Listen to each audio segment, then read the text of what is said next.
Mrs Nabila Sultana, আপনার প্রশ্নের জন্য ধন্যবাদ।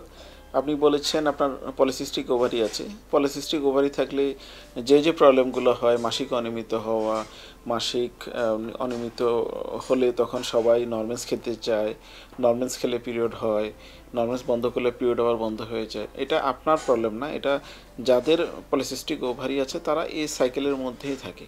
আপনি বলেছেন যে আপনার ডিম্বাণুটা প্রতি মাসে বড় হয় না, বড় না হওয়ার কারণে আপনার প্রতি মাসে পিরিয়ডটা হচ্ছে না। এগুলো সবগুলোই পলিসিস্টিক ওভারির কনসিকুয়েন্স হিসেবে আছে। তো এখন পলিসিস্টিক ওভারির ম্যানেজমেন্ট হলো যে যদি পলিসিস্টিক ওভারি থাকে তাহলে আপনার ফাস্টিং ইনসুলিন লেভেলটা কত আছে, আপনার ডায়াবেটিস কোনো রেঞ্জ আছে কি না, আপনার ওয়েট গেইন কেমন, আপনার অ্যান্ড্রোজেন লেভেলটা কেমন আছে, এই যে বিষয়গুলো আছে এগুলো একটু অ্যাড্রেস করার প্রয়োজন আছে। এবং যদি এখানে যদি কোনো প্রবলেম থাকে তাহলে সেগুলো ট্রিটমেন্ট করার প্রয়োজন আছে। আর ডিম্বাণু তৈরি করার জন্য আপনাকে ওভুলেশন ইন্ডিউসিং এজেন্ট দিতেই হবে। আপনাকে পিরিয়ডের সেকেন্ড ডে থেকে ডক্টররা আপনাকে ওভুলেশন ইন্ডিউসিং এজেন্ট দিবে। একটা সময় পরে আপনাকে টিভিএস করে মাস্ট দেখবে যে আপনার ডিম্বাণুটা পরিপক্ক হয়েছে কিনা, এবং সাথে আপনার অ্যান্ডোমেট্রিয়াম থিকনেস, যেটা আমাদের এক্সপেক্টিং অ্যান্ডোমেট্রিয়াম থিকনেস হচ্ছে 10 মিলিমিটার। আমরা চাচ্ছি যে আপনার ডিম্বাণুর সাইজ হবে অ্যারাউন্ড 18 মিলিমিটার।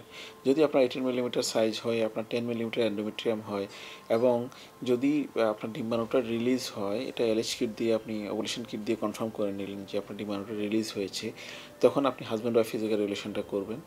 এইভাবে ফিজিক্যাল রিলেশনটা করার পরে আপনি ওয়েট করবেন যে আপনার কনসিভ করেছেন কি না। তো আপনার জন্য সফলতার সম্ভাবনা হচ্ছে অ্যারাউন্ড 10%। অর্থাৎ এই সাইকেলে এইভাবে যদি আপনি ট্রাই করেন তাহলে আপনার সফলতা হচ্ছে 10%।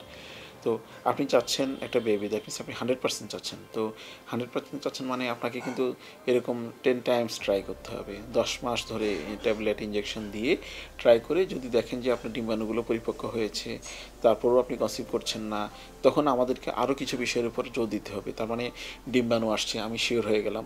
পলিসিস্টিক ওভারির, আপনার বয়স 28 বছর, পলিসিস্টিক ওভারিতে ডিম্বাণু নিয়ে কোনো প্রবলেম হয় না। অর্থাৎ এটা কিন্তু ইজি ম্যানেজ করা, রিলেটিভলি ইজি, কারণ ডিম্বাণু নিয়ে কোনো অসুবিধা হয় না। আমার অ্যাভেলেবেল ডিম্বাণু আছে। অনেকের দেখা যায় কি ডিম্বাণু শেষ হয়েছে, আপনার ক্ষেত্রে সেই প্রবলেমটা হবে না।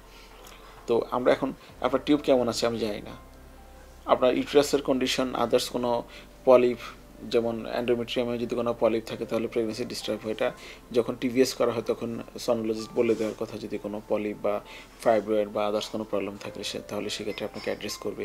আপনার সিমেন্ট কোয়ালিটি, আপনার হাজব্যান্ডের সিমেন্ট কোয়ালিটি সেটি কেমন আমি জানি না।